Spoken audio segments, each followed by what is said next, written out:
Assalamualaikum warahmatullahi wabarakatuh. Salam sejahtera untuk kita semua. Semoga kita semua dalam keadaan sehat walafiat tanpa kurang suatu apapun. Baik, masih melanjutkan pembahasan tentang materi genetik. Pada bagian yang kedua ini kita akan membahas tentang struktur DNA dan juga RNA. Pada video sebelumnya kita sudah membahas beberapa materi genetik, yaitu kromosom, gen, dan juga alel. Nah, kali ini kita akan fokuskan pembahasan kita pada DNA atau deoksiribonukleik asid dan juga RNA, ribonukleik asid. Sebenarnya apa sih DNA dan juga RNA tersebut? Kita akan membahas mulai dari yang pertama, yaitu DNA. Nah, DNA atau deoksiribonukleik asid atau asam deoksiribosa itu dia merupakan komponen atau materi genetik yang berfungsi untuk menyimpan informasi genetik yang nantinya akan diturunkan ke generasi-generasi setelahnya. Nah, DNA itu memiliki bentuk berupa double helix. Double itu dari dua rantai yang dia saling berpilin. Jadi rantai ganda berpilin itu yang dinamakan sebagai double helix. Ini gambar dari DNA. Dia berpilin seperti ini ya. Jadi seperti pilinan, seperti bentuk anak tangga, seperti bentuk tangga tapi dia berpilin. Itu bentuk dari DNA. Nah, komponen dasar dari DNA itu disebut sebagai nukleotida. Nukleotida itu dia memiliki 3 komponen, yaitu komponen fosfat, komponen gula pentosa berupa deoksiribosa, dan juga basa nitrogen. Nah, ini adalah bentuk dari molekul nukleotida ya. Jadi kalau kita ambil satu bagian dari DNA, kita ambil kemudian kita perbesar, itu dia memiliki komponen seperti ini. Ini yang disebut sebagai nukleotida. Memiliki bagian gugus fosfat, kemudian memiliki gula pentosa berupa deoksiribosa, dan juga memiliki basa nitrogen. Nah, gula pentosa dan basa nitrogen ini dia disebut sebagai nukleosida. Jadi kalau ada yang menyebut nukleosida, itu artinya adalah bagian gula pentosa dan basa nitrogen tanpa ada bagian fosfat, itu nukleosida. Kalau nukleotida berarti keseluruhan 3 komponen ini. Nah, gula pentosa dan gugus fosfat ini dia membentuk tulang punggung DNA atau ibu tangganya. Kalau ini diibaratkan sebagai tangga, ibu tangganya ini yang biru ini merupakan gugus fosfat dan juga gula pentosa. Jadi gula pentosanya, deoksiribosanya, dan juga fosfat itu membentuk ibu tangga. Sedangkan bagian basa nitrogen yang ada simbol T, A, S, dan G ini membentuk bagian anak tangga. Nah, basa nitrogen pada DNA itu ada 2 jenis. Ada purin yang disebut sebagai purin, ada yang disebut sebagai pirimidin. Ada purin dan juga pirimidin. Purin terdiri dari 2 molekul, yaitu adenin yang disimbolkan dengan huruf A dan guanin atau simbol G. Kemudian pirimidin itu ada timin dan juga sitosin, T dan juga S. Nah, purin itu pasti berpasangan dengan pirimidin. Jadi ini terbentuk ikatan. Ikatannya pasti sama. Adenin itu pasti berikatan dengan timin. Kalau kita lihat di sini, adenin berikatan dengan timin. Sedangkan guanin itu berikatan dengan sitosin. Ini membentuk 3 ikatan hidrogen. Nah, aturan ini dia mengikuti aturan Sargaff. Nah, di mana timin pasti berikatan dengan adenin, membentuk 2 ikatan hidrogen. Sedangkan guanin dan sitosin itu membentuk ikatan hidrogen berjumlah 3. Sehingga kalau ditanya jumlah adenin di dalam suatu DNA itu pasti sama dengan jumlah timin. Sedangkan jumlah guanin itu pasti sama dengan jumlah sitosin. Nah, kemudian susunan basa nitrogen pada DNA itu disebut sebagai polinukleotida atau nukleotida, banyak sekali nukleotida yang saling membentuk ikatan. Nah, ini gambaran dari DNA kalau digambarkan secara molekuler ya. Dia terdiri dari banyak nukleotida. Ini kalau kita hitung ada jumlah nukleotidanya ada 1, 2, 3, 4, 5, 6, 7, 8. Ada 8 nukleotida. Tapi sebenarnya DNA itu mengandung banyak sekali nukleotida, sampai jutaan nukleotida yang membawa informasi-informasi genetik. Nah, pada ujung untai polinukleotida DNA ini berjajar membentuk helix ganda yang antiparalel Apa itu antiparalel? Antiparalel itu dia memiliki kutub yang berlawanan. Nah, kalau kita lihat ini ya, komponen nukleotida itu ada ujung 5 aksen, artinya atom karbon nomor 5, dan ujung 3 aksen atau atom karbon nomor 3. Ini pada gula deoksiribosanya. Ada ujung 5 aksen, ada ujung 3 aksen. Nah, ternyata setiap rantai yang berpasangan ini dia terbalik. Jadi bagian atas ujung satunya dia 5 aksen, sedangkan ujung satunya yang saling berpasangan dia 3 aksen. Itu yang disebut sebagai antiparalel atau kutub yang saling berlawanan. Nah, ujung 3 aksen ini dia merupakan ikatan gugus hidroksil atau OH dengan gula deoksiribosa pada nomor karbon 3, atom karbon nomor 3. Sedangkan ujung 5 aksen ini merupakan ikatan antara gugus fosfat dengan gula deoksiribosa. Nah, jadi kalau ujung 5 itu pasti yang berikatan dengan gugus fosfat pada atom karbon nomor 5, sehingga disebut sebagai ujung 5 aksen. Kemudian adenin, ini aturan Chargaff ya, adenin itu pasti berpasangan dengan timin, membentuk 2 ikatan hidrogen.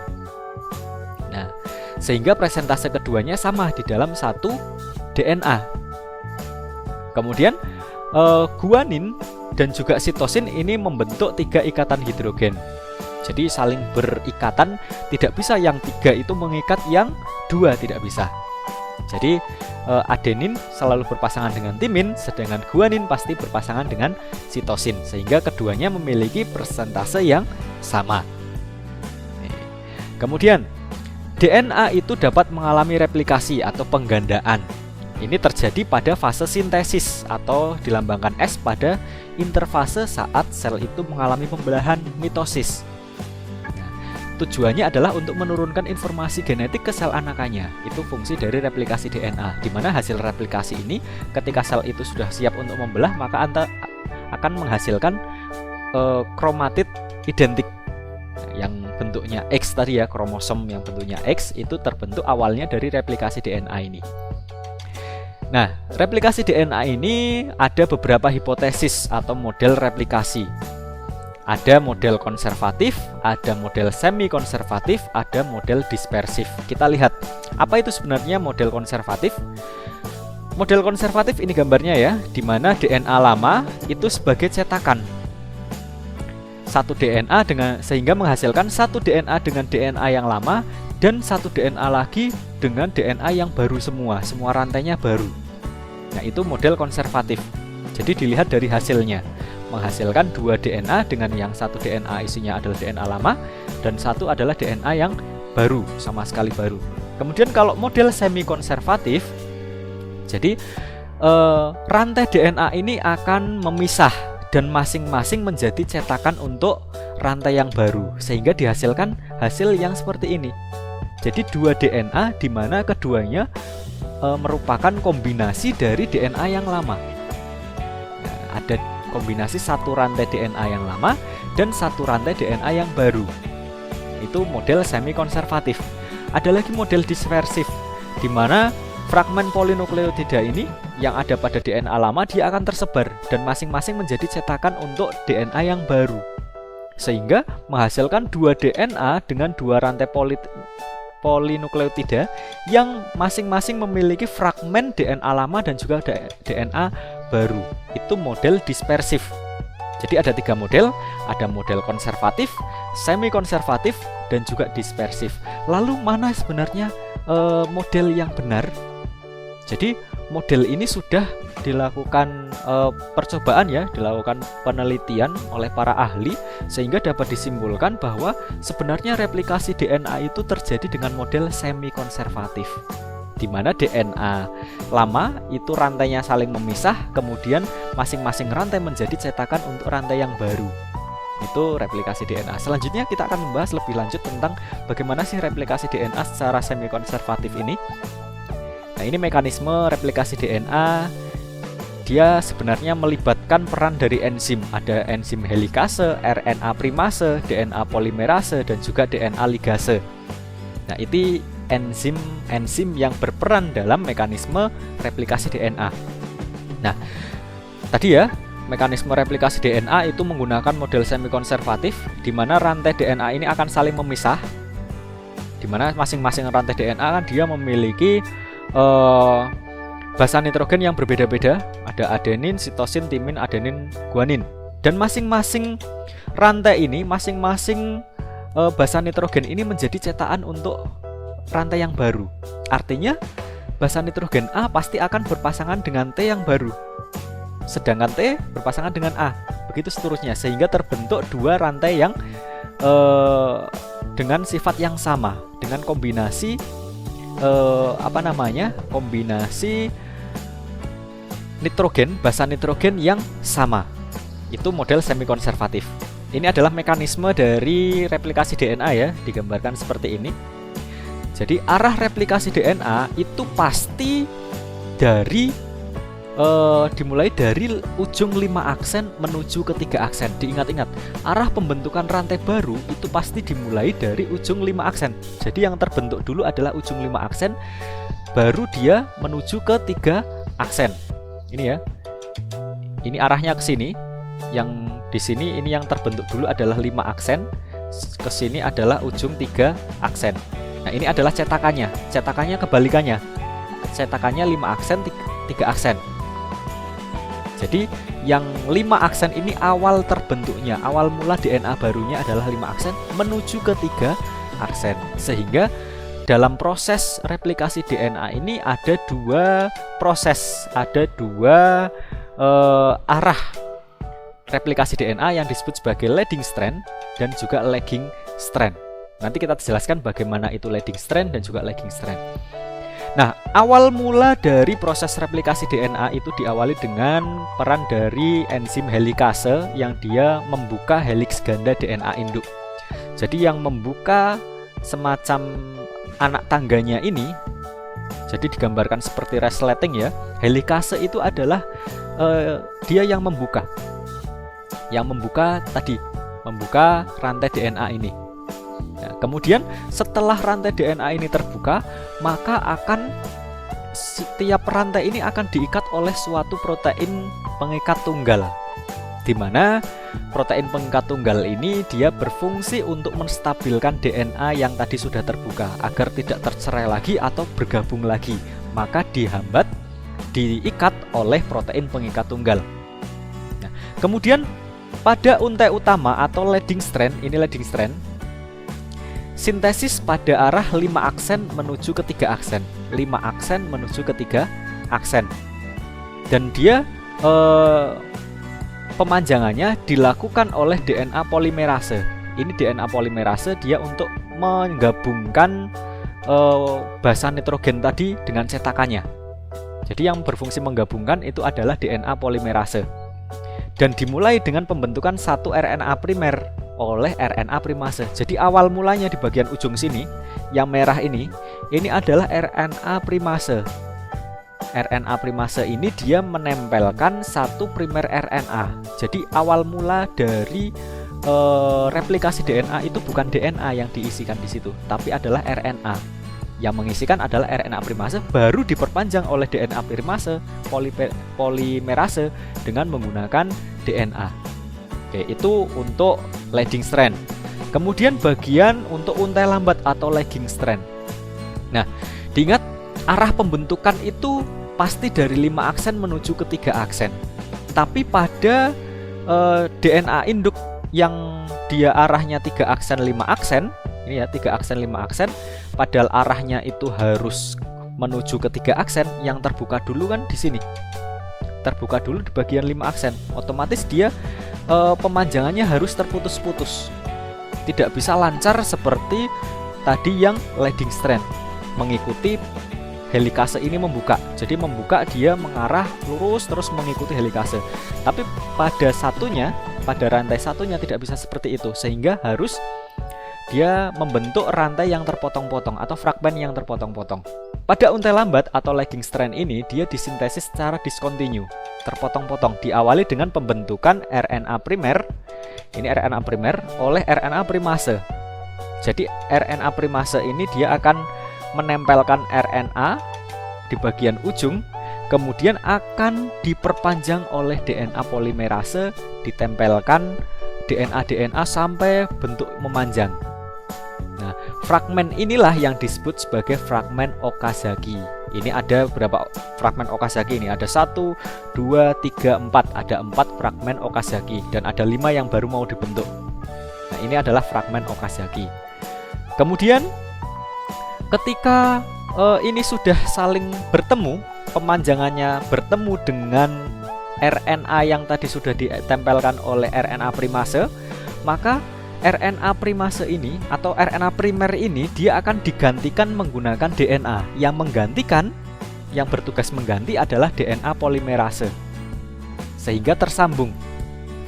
Kemudian peran dari DNA ligase ini adalah menyambungkan fragmen-fragmen Okazaki yang tadi sudah diganti menggunakan DNA. Jadi disambung atau yang mengelem, yang menyambungkan itu adalah DNA ligase. Itu adalah mekanisme replikasi DNA. Kemudian RNA atau ribonukleik asid. Nah, asam ribonukleat ini dibentuk melalui transkripsi fragmen DNA melalui proses, dan dia berfungsi sebagai proses sintesis protein. Nah, bedanya dengan DNA, kalau RNA itu single strand, artinya dia rantai polinukleotida tunggal. Kalau DNA itu kan double helix, 2 rantai berpilin. Kalau RNA itu adalah rantai tunggal, single strand. Nah, komponen dasarnya berupa nukleotida, sama nukleotida. Cuma perbedaannya adalah pada gula pentosanya. Kalau DNA itu adalah deoksiribosa, kalau RNA gula pentosanya berupa ribosa. Itu perbedaan pertama pada nukleotida yang ada pada RNA. Nah, kemudian basa nitrogennya juga berbeda, ada yang berbeda. Kalau pada RNA itu ada purin dan pirimidin. Purinnya adalah adenin guanin, pirimidinya adalah urasil dan sitosin. Urasil ini yang membedakan dengan DNA. Kalau di DNA tidak ada urasil, adanya timin. Kalau pada RNA adanya urasil. Nah, itu adalah komponen dari RNA. RNA itu diklasifikasikan berdasarkan fungsi dan bentuknya. Ada yang disebut tRNA atau RNA transfer. Seperti namanya transfer, dia fungsinya adalah membawa asam amino kepada ribosom. Ini berperan ketika proses sintesis protein.